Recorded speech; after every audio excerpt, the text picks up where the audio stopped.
Hey guys, Kalen Compass here.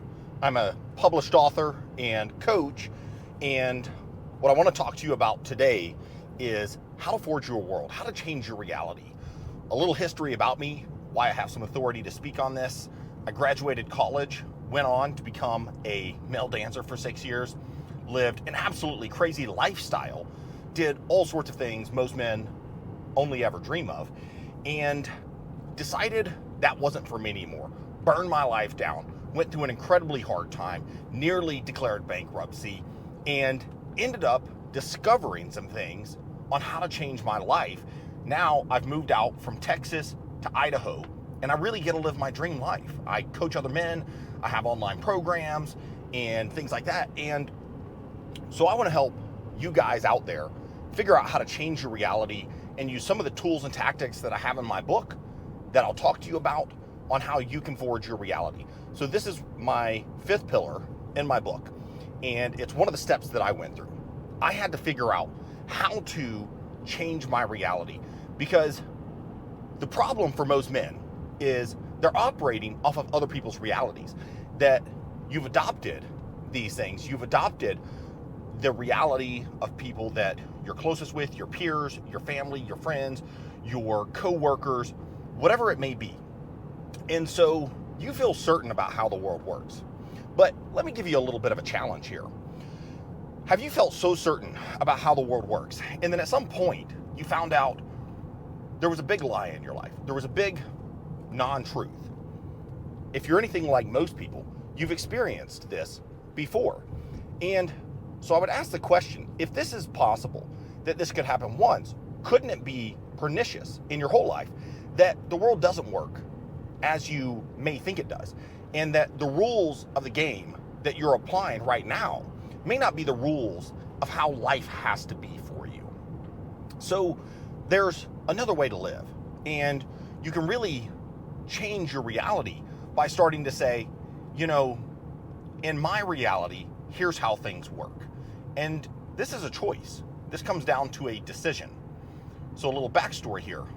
My dad, growing up, whenever I would push back or I would question things, or I'm really trying to figure out how reality works, he would say, no, son, that's just not how reality works. And I started to push back on that. I started to realize that that was really my dad projecting his reality onto me. And yet there were a lot of things that I found to be inaccurate. And then the more I pushed on this, the more I found my friends all had realities of how they thought things should work. So I'll give you another example. I have another friend who told me that he's been in online marketing and in that space for 5+ years. And he's like, no, you don't understand. You have to do all this stuff. And so I'm like, okay, let me just think about this and analyze it. And it didn't take that much inspection to realize that no, he wasn't making that much money. He wasn't really successful in that. And he wasn't really doing very well or anywhere near where I want to be.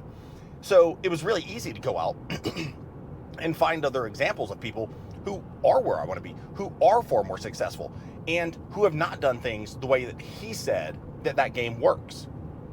So he was just projecting his reality of how he thought things needed to be done, when in fact, he hadn't really read probably read any books on this. He was not proficient. And I find that that's the scenario for so many things in life. So if you want to forge your reality, you have to start by saying, and this is a label. So I want to peel back the layer on labels real quick, and I'll get back to that. But this is a label, and labels are like training wheels. I'm not really a huge fan of labels personally, because I don't like to be labeled, because I like to be able to adapt and grow, and that's part of the things that I've built really my identity around, is that I just iterate faster than other people. I grow faster than other people. I'm willing to admit when I'm wrong. I'm willing to take responsibility. I'm willing to go to areas that most people won't go. I'm willing to challenge deeply held beliefs where others aren't. And they're not willing to challenge those beliefs because inherently it makes them question their identity. It's really an existential crisis for a lot of people, because they think, wow, if this is not who I am, then who am I? And if I've believed this lie for so long, then what other lies might I be believing that aren't true? that are fallacious. And so that leads to this existential crisis where most people, they just want to have this degree of certainty, even at the cost of sacrificing accuracy and truth.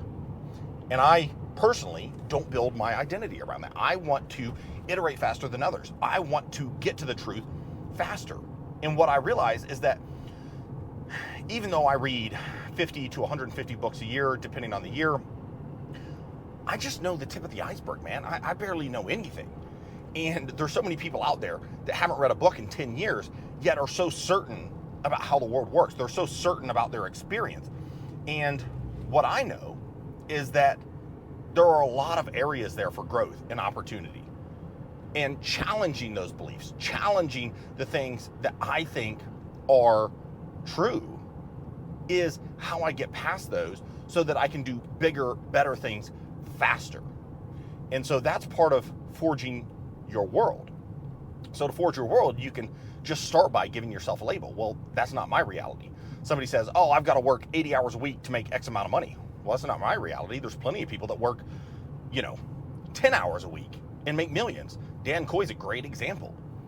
Tim Ferriss wrote the 4-Hour Workweek. Now, he works really hard, but look at what he produces for the inputs.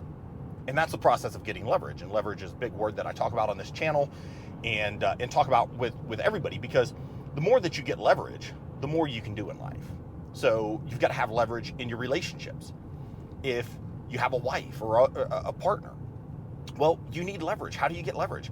Maybe you're constantly bringing flowers. Maybe you're, giving gestures of love. Maybe you're doing the dishes. Whatever it is that's meaningful to that purpose or to that relationship. Well, that's a form of leverage. And maybe that person wants to feel taken care of. Well, you've got to get leverage on your finances. Well, how do you do that?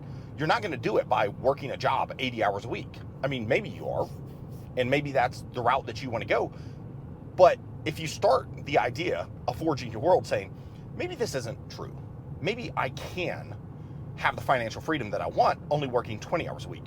And if that's the case, how would that happen? How would I put those constraints in place? And then you say, okay, well, I've only got 20 hours a week. Let me eliminate all of these other things that really don't move the needle. And then what's the 1 to 3 big needle movers that I need to focus on? And then just focus on those. And then you have friends who say, well, no, that's not reality, or that's not how this works, or you can't do it this way. And you just say, man, that's not my reality. That's their reality. And you have to understand and realize that most people are trying to help. Most people are trying to give good advice, but they're projecting their limitations onto you. And so the process of forging your world is actually pushing back against those limitations that the world would have you believe in, that they would have you think are accurate, and actually freeing yourself of those, freeing yourself of the beliefs, and then creating constraints based upon those things where you say, okay, I've got 20 hours a week. How could I make this happen? And then you start asking better questions and you say, well, I don't even know how, but this is a standard that I have for myself. So I need to go get some new information. I need to get some different beliefs. I need to get some different areas that I can focus on to, sorry, I got to pass a car real quick, guys. I need to get some different areas that I can focus on so that I can elevate my existence, so that I can actually change my reality. And you change your reality when you change your language. Language is a big part, because most of us have that voice in our head. Most of us have these underpinning beliefs about what life is really like, and about the rules that we have to play by, and we have this sense of fairness, and I'm all for that. I'm not trying to get into morality here, but what I am trying to say is that there's so many examples out there that can prove this true, that it's merely a process of saying, I don't even know how I'm going to do this, but I'm going to make the decision to do it anyways, and I'll figure it out along the way. And it's actually pretty easy to do. It's not really difficult. Once you make the decision to do it, then you start pulling those things. And this really all starts with hunger. I mean, let me ask you a question here. Have you ever seen something, just you wanted it, you just knew? Maybe it was a car, maybe it was a person, maybe it was a house, maybe it was this thing, and it entered your life. And not just casually. It entered your life to where you woke up in the middle of the night thinking about it. You were dreaming about it. It was consuming you. You developed a hunger. And you said, I don't know how this is possible. By all rights, it should be absolutely impossible. But I'm going to go get this thing. I'm going to become the man that I need to be in order to do this. I'm going to set my sights on this pursuit. Maybe it's going to college. Maybe it's getting a raise. Maybe it's getting a new position. But you set your sights on that.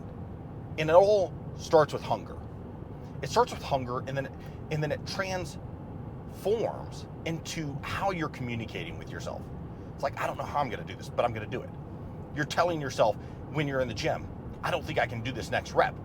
But then in your mind, you're like, dude, screw that. I'm going to do this next rep. And you do it. And you're like, you know what? I got one more in me. And you do it anyways. And the same thing happens with a relationship. I'm really scared to go talk to this person, but you go do it anyways. I'm really scared to do this thing, but you go do it anyways. You don't know how. You don't know what that driving force is. It doesn't really matter. But it's that hunger that you have. And then it's that changing of the language where you get over your fears. You get over your uncertainty. And you're certain you're going to bring it into reality. You don't know how. You don't know when. But you know it's going to happen. And that's the process of forging your world. That's the process of saying, I'm going to change my identity around this thing because the current version of me is not the man that can go get this thing. So who do I need to become in order to do that? Who do I need to become to have a $20 million house? Who do I need to become to move 1,700 miles away into the mountains to live this beautiful life? These were the questions that I had to ask myself. Nobody believed me when I said I was going to move. Nobody believed me when I said I was going to do these things. Nobody believed me when I said I'm taking my business fully online. I'm going to go out here. I'm going to crush it. I'm going to start making YouTube videos. I'm going to start, taking it to the next level. Nobody believed me. Nobody believed me when I said, you know what? I'm going to write and publish a book in 3 months. Boom, did it.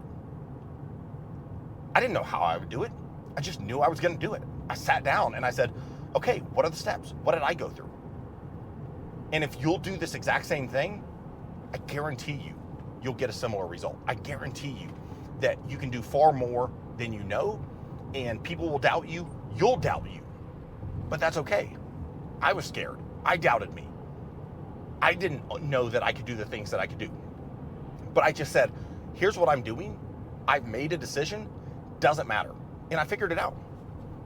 And today I get to live this amazing life. And it's so different than a lot of people on socials would have you think. Because everybody's like, oh, I need Lambos and I need this. And, that's great, man. That's great. But, yesterday I was up in Stanley in Idaho overlooking these beautiful mountains, basically Jackson Hole or the Grand Tetons. And it's fantastic. Dude, that's worth so much more to me. And that's true within my values because I don't need those things. Now, maybe I'll get, a Lambo or something here in the future if I want. But I'm not going to do it because I think I need to go play other people's games. My reality is to play the games that I want to play. And that's a point of caution that a lot of people have because a lot of people, they end up playing other people's games. They end up engaging in games that really aren't even within their value set. They're like, dude, why am I even doing this? But you're going out, you're partying, you're doing things that you're like, I don't even think this is enjoyable to me, but I'm doing it because my friends are doing it or because society has told me to do it. And that's how most people live their lives, man. But if you want to break free of that, you've got to change your reality. And that starts with saying, I'm going to forge my world. I'm going to build the life I most want. I'm going to build the life that are within my values. I'm going to build the relationships that are within my values. And that requires burning your stuff down, dude. Dude, I burned my life down. I burned relationships down. I burned my former businesses down. Like, I let it all go. Deleted all my contacts. Deleted multiple social medias before, especially when I was a male dancer. Dude, thousands of followers, mini celebrity, published, author then as well. Pulled those books off the market. Was on romance novel covers, like was in movies, did all sorts of stuff. But I made a decision. I flipped the switch and I said, I'm doing something different. This is not within my values. And that's how it goes, guys. So I hope this helps. I hope you'll do the work. I hope you'll sit down, you'll get clear on your values, and that you will decide to start changing your language to say, this is how my reality works. These are the things that are important to me. This is what I'm going to do. And then make the decision. Make the decision and change your life. Be great, everyone.